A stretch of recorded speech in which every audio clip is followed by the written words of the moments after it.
are the possible rational zeros. Let me show you what I mean. Let's look at the -6. This -6 is the last thing in my polynomial. It's the constant. In the rational zero test, they call that thing the p. Yeah. And that p has factors, meaning it has numbers that can divide into it. What goes into 6? -3. How about 1 goes in there? And negatives.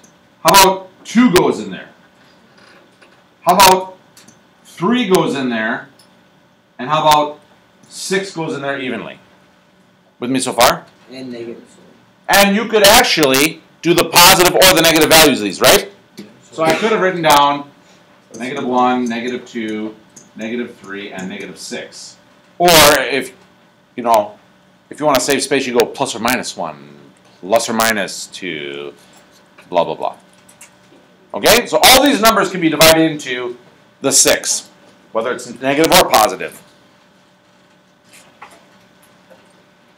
The other thing in the front, weirdly enough, does not have a number in front of that x cubed. So what's its coefficient? 1.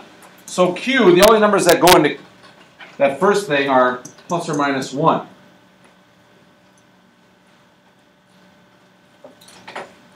Now what I need to do is I need to take every p value and divide it by every q value. Don't do this right now. But 1 divided by 1 is 1. 2 divided by 1 is 2. 3 divided by 1 is 3. Blah, blah, blah. And then I go 1 divided by -1. 2 divided by -1. 3 divided by -1. -1 divided by 1. What you find out is basically you have all these numbers that were in red for p divided by q. Or in other words, all the possibilities are +or-1, +or-2, +or-3, and +or-6. What does that tell me? That tells me that as I look at my graph, the cubic graph that we were talking about, this thing, that the places where it crosses the x-axis are one of those 8 numbers.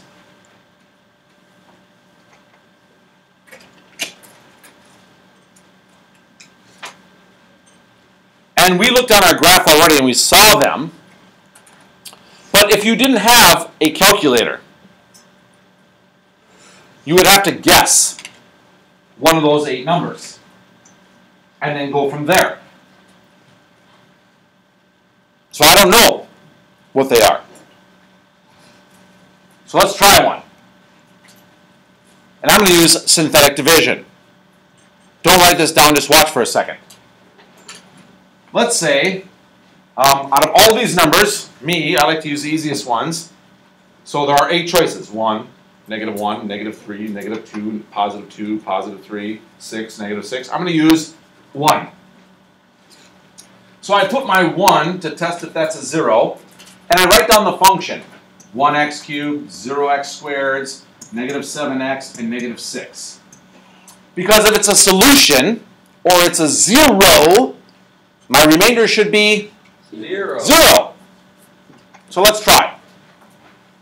Again, don't write this down.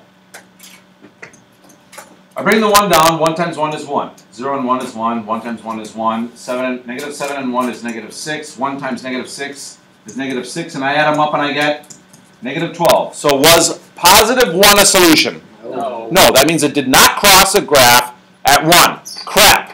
But now I only have 7 left to try. Woo. So, scrap this crap. Let's try 3. No, I'm not trying 3 because I don't want to. No.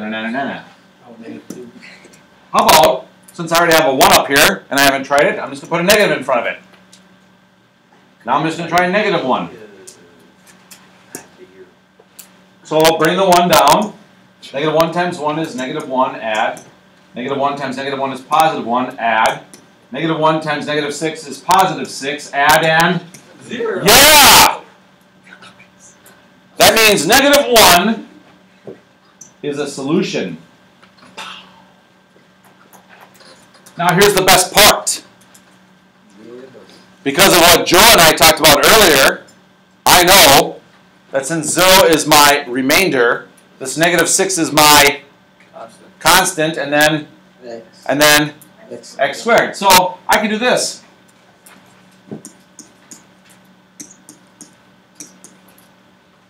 That's what's left over. X squared minus x minus 6. Did you guys know that thing factors?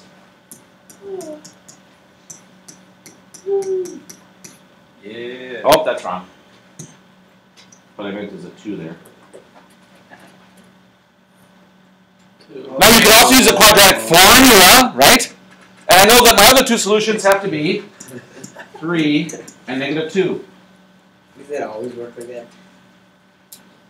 Always a very dangerous word. So I'm just going to say no. Does it most of the time work like that? 99% of the time. You're screwed. That's the way it goes. Yeah. Cool. That's called the rational root theorem. We probably should try one a little more complicated. Should we write that down? I'll pause. Alright, so first of all, my advice is to look into your calculator and find the zeros and write them off to the side. So grab your calculator, type this junk in into your y equals. Let's find the zeros, and then we're going to go back and do the rational root theorem to prove it. So here's my calculator. I go into my y equals. The equation was 3x cubed. Tricky. I'm not going to tell you. Don't ask.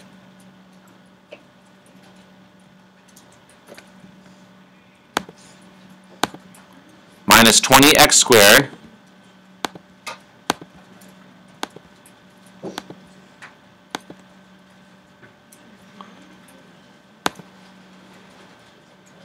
Plus 23x.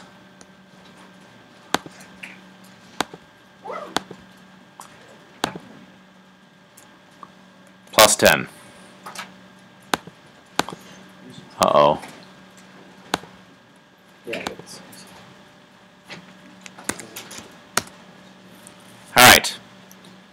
Whoa. This is some crazy stuff. So I want to find the zeros, and I notice that they're over here somewhere. Like, I can't really see what those are, but I have some kind of idea. So, if they're rational, the word rational means you can write them as a fraction, then I will find them in a little bit. So I'm going to go look and see what these zeros are. So let's do that. Second, trace, 5, enter, enter. I'm going to guess somewhere over. Does that look like negative 1.5? What is this? Negative 1/3. Awesome. I'm going to go with negative 2. Negative 2. Enter. Aha! It's negative 1.28 whatever. So I'm just going to write that off to the side. Wait. Is that not what you got? No. Oh my Yeah. goodness. Did I type something in wrong? I have plus 10 here. I don't have plus 10? No. Really?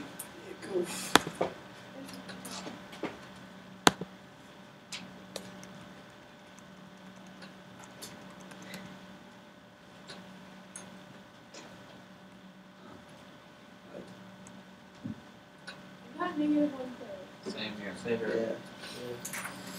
Okay. It's plus 23x. Yeah, it is. Moron.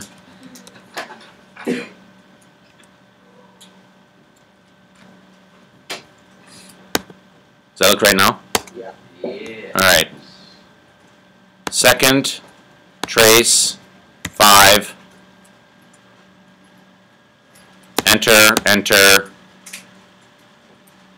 Negative 1. Alright. Oh, I got negative a third. Yeah. Oh, yeah. Like my background music. So there's one of the answers. Write that up at the top. Negative 1/3.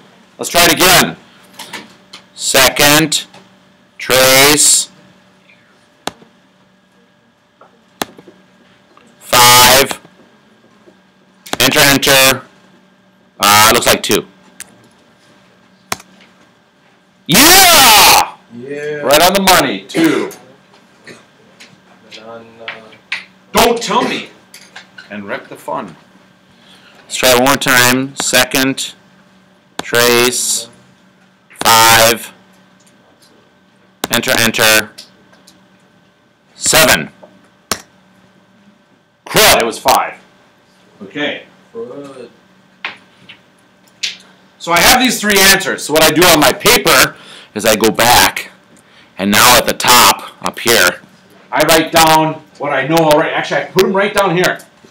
-1/3, 2, and 5. And I use my calculator, you guys, to find those 3 answers. That's worth 3 points right there. Duh. Don't be dim. Put them in. That rhymes. So now let's talk about the P's and the Q's. It's kind of like the birds and the bees. So P's have to do with all of the numbers that divide into 10. What divides into 10? 2, 5, Plus or minus 1, 1. Plus or minus, 2, plus or minus, 5, plus or minus. 10. Done. Next, we do all the Q's. Plus or minus 1 and plus or minus 3. Good job. Because it has to do with the first term. So these are the Q things, and these were the P things. On your test, I'm looking for these. You don't put them down, you don't get the points. Good luck. And my P over Q is talking about all of the combinations of the things in blue divided by the things in purple. Oh gosh. Yes. Notice how the thing in purple that you're dividing by, one of them is a 1 thing. So you can just rewrite the light blue stuff all over again. Plus or minus 1, plus or minus 2, plus or minus 5, plus or minus 10. But you also have to take all the light blue stuff and divide it by the 3's. So that means I also have plus or minus 1/3, plus or minus 2/3, plus or minus 5/3, and plus or minus 10/3. Stop writing for a second. I'll give you time to write. I want you to listen to this. How many possible answers are there? 16. No. Yeah, there are 16. How'd you get that? There's 8 altogether. 8 by 2, because it's plus or minus. There are 16 things. How many answers did we actually end up with? 3. 3. You got about a 1 in 5 chance of guessing right. So I'm going to tell you the same thing I told you before. When I'm guessing, I'm going to guess plus 1 first. I'm going to guess minus 1 second. Then I'm going to guess plus 2 next, and then minus 2 third. And I'm going to keep on doing that until I get to where I want to go. But